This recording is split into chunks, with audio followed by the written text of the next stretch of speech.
As a supplier, you want to make sure that all the possible charges are already set out in the contract. When I say all the possible charges, it really relates to more people who provide a range of services. The last thing you want to do is go back to your client halfway through a contract and say, oh, sorry, I didn't think of this particular charge, which really is applicable as well.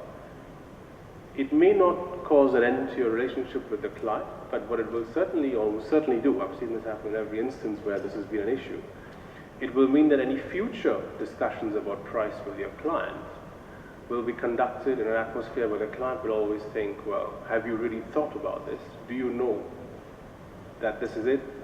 Or will there be anything more? Because as you can see from the client's point of view, the biggest fear is that there's no hidden charges.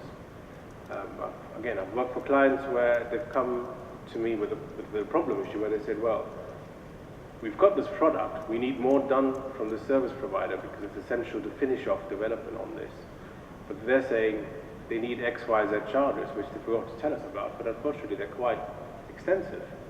What do? Do we have to pay them this money? Is there any other way to get around this? And there's no simple answer here, because if the contract doesn't deal with it in any way, then, and if there's no other documentation to support one party's contentions that it has or has not been agreed, then there is no clear answer. Hence, you must make sure that every single pricing aspect is dealt with very clearly. Even if it's a particular type of charge which may never be used, but could be used, make sure you set it out and you say, if you ask me to do X, Y, Z, I will charge you this particular one.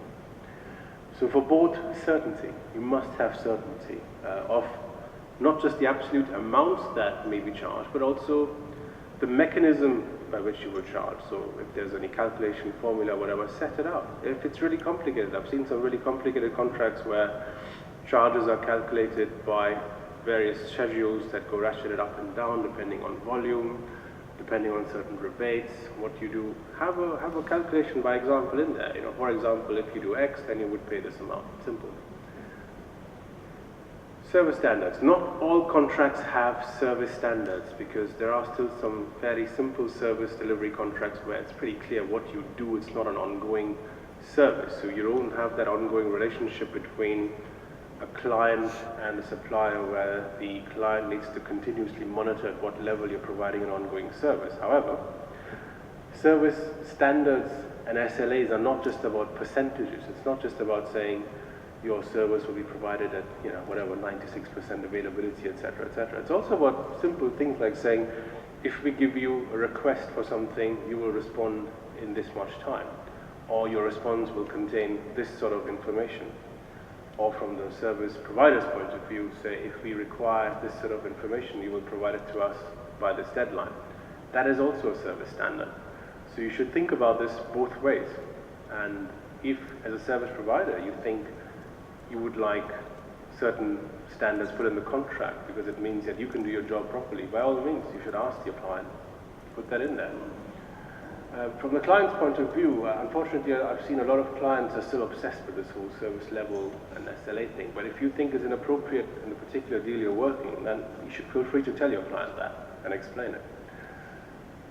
For both, really, whatever it is that you agree, make sure that it's actually achievable.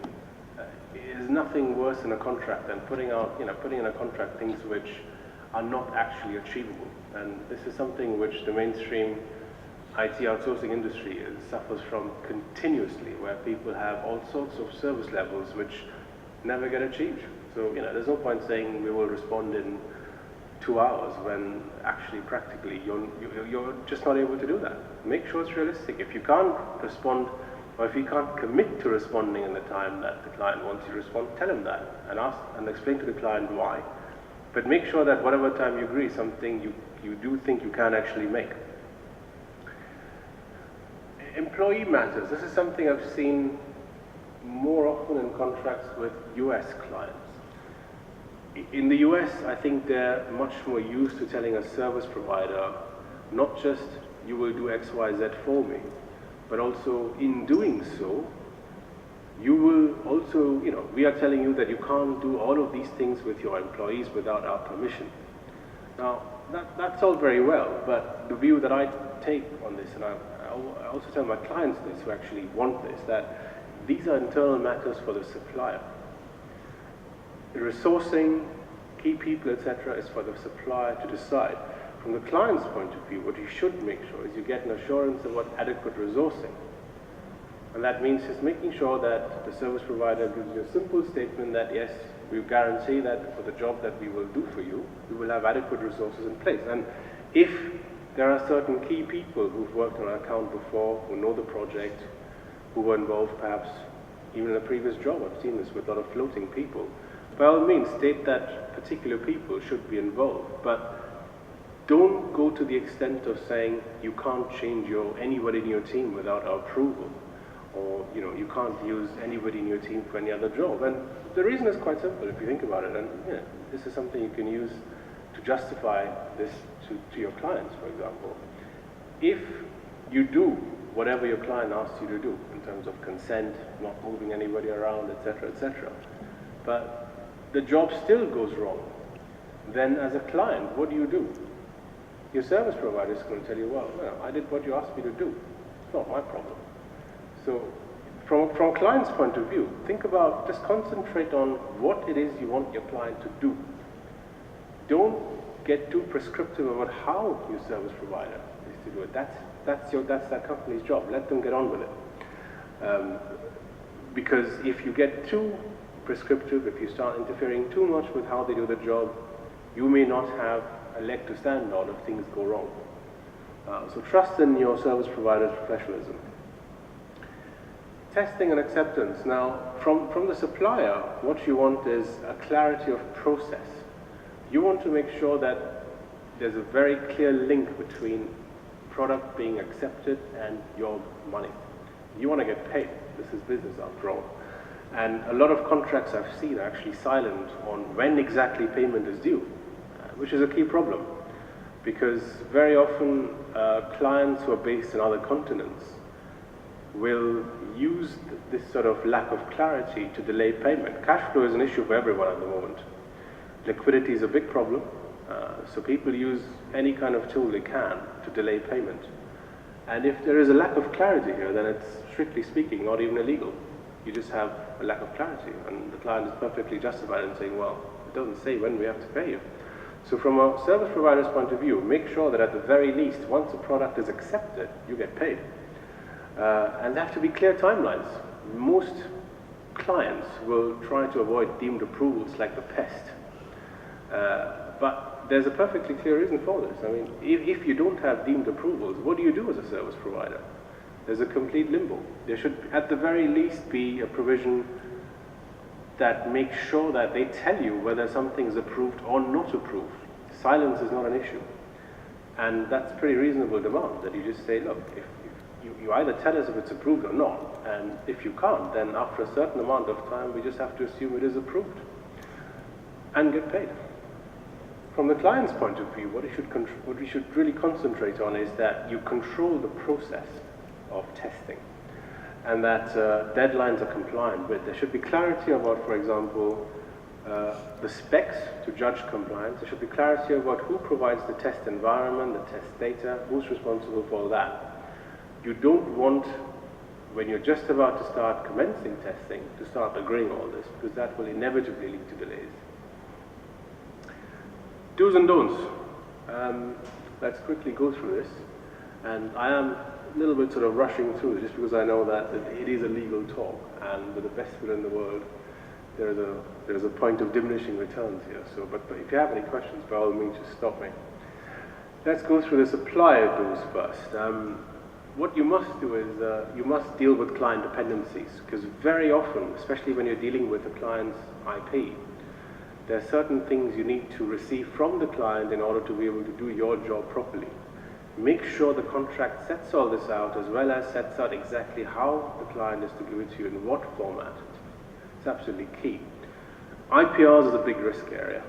This talk is not really the right place to examine all the IPR risks in detail. I'd be happy to go into it informally afterwards if you want. But as a very basic issue, if you as a service provider are working on IP which is generated by a third party, so this is not developing your own stuff, this is working, for example, on localization, less testing, sometimes QA, you need to make sure that you receive comfort from your client that by working on that IPR, which you often have to copy on your systems, on your servers, you have to create temporary copies, you have to work with it. You have to sometimes create derivative works based on that IPR, that you're not going to face a claim from a third party saying, that's my IPR.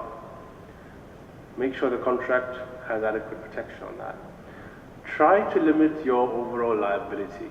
It's often quite difficult to get into, because if you're dealing with clients, for example, who are in a different jurisdiction, if you're dealing with a client who's in the US, in the UK, you don't often always know what kind of losses, you can say you're not going to be liable for or not, but at least try and look at the overall monetary liability you have under a contract and try and set a cap on it, because that very often gets neglected, and very often it does actually come into play, not because somebody's going to sue you internationally, but it does happen that that cap will be used in discussions if you have a problem, and it's a very key parameter you can refer back to, saying, I never said I'd be liable for more than X amount. So it's a key tool really in discussions when things go wrong. Watch out for third-party rights. Again, many clients who you do testing services for example, or QA, and who are then going to distribute that product further down the chain, will want assurances from you that their clients, their distributors, are not going to face any problems. Now, some of these are justifiable. There are some things which they can ask for these assurances for. So, for example, it's probably reasonable to say that you should be able to give them assurance that their clients, their downstream people, are not going to face claims on IPR infringement based on the work that you've done. That's fairly reasonable. But I've very rarely seen a sort of provision which is worded as narrowly as that. Usually it's a very broad, all-encompassing statement saying that you pretty much guarantee that whatever their business partners do with the product, they're not going to have a problem with it. That's not acceptable. So you need to think about how much risk you're willing to take for people who you're not even dealing with directly. Try and retain a bit of leverage on payments. This is a big issue for service providers based in India, because you're not going to litigate against an American client. You're just not going to do that in the US, are you? For sums of money which are not worth it. So you need to think of ways that you retain leverage to get paid. Now, the most obvious thing is to say where you're creating any sort of IPR which is going to belong to your client, you can try to say that, well, we agree, we'll assign all this to you, you'll get it. There's no debate about that, but you'd only get it after we get paid. That's the most obvious thing, and I would certainly recommend you try it, and if they knock it back, you try again, and you say, look, this is a big problem for us. We're another jurisdiction. If there's a problem with payment, we can't litigate. We're not saying we're not going to give it to you, we're just saying we'd like to get paid before that. It's perfectly reasonable. And you'd be surprised how often, if you explain it to them, that you're not actually saying we're not going to give it to you, it does work out. If it doesn't work out, and there are situations where they will just say, no, it can't happen, because we need a unbroken chain of title, etc., then you need to think about other ways to address that, which we can discuss afterwards. But there are other ways you can get around this, but that really is the most obvious way you can use in the contract. For a supplier, don't get locked into a battle of standard contracts. Now, it's probably unlikely, or maybe I'm wrong, but I think most of you will not have maybe your